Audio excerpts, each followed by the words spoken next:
होली का चंदा। कल होली जलने वाली थी।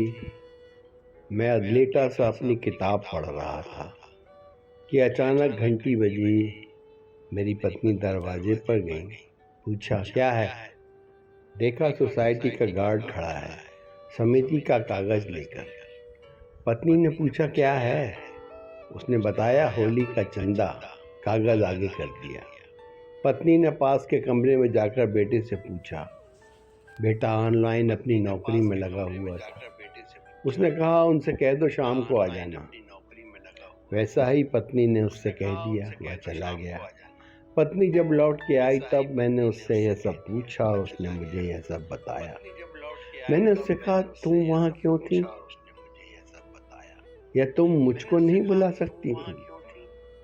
पत्नी ने अपने सरसरी अंदाज में कहा तो कौन सा बड़ा पहाड़ टूट पड़ा। अरे तो कौन सा बड़ा पहाड़ टूट पड़ा, शाम को ले जाएगा। मैंने कहा हाँ, उसके पास तुम्हारा चंदा लेना ही एक काम है। पत्नी फिर बोली अब छोड़ो भी, तुम तो पीछे ही पड़ जाते हो। मैं चुप हो गया। वह शाम को भी नहीं आया। मैं ऊपर गैलरी में से देख रहा था, नीचे तैयारी चल रही है।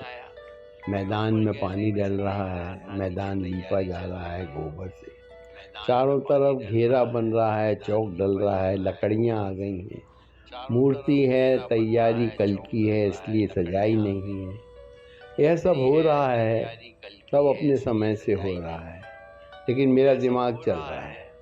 वह इसलिए कि हम इन सब चीज़ों को क्यों इतना कैजुअल लेते हैं, क्यों इतना सरसरी तौर पर लेते हैं।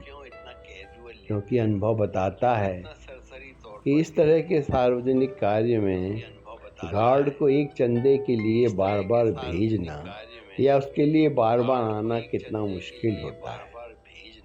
शाम को खाने के समय भी यही विषय था। सब दबी जबान से कह रहे थे पापा भी ना। हालांकि बाद में वहीं जाकर चंदा दिया गया।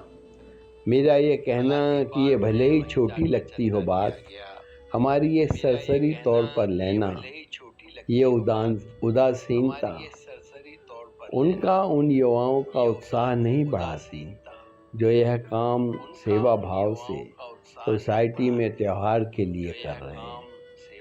समय है अब कि जो आज का समय है थोड़ा उत्साह दिखाने का, उनको जिनके लिए यह त्योहार उत्सव होते हैं,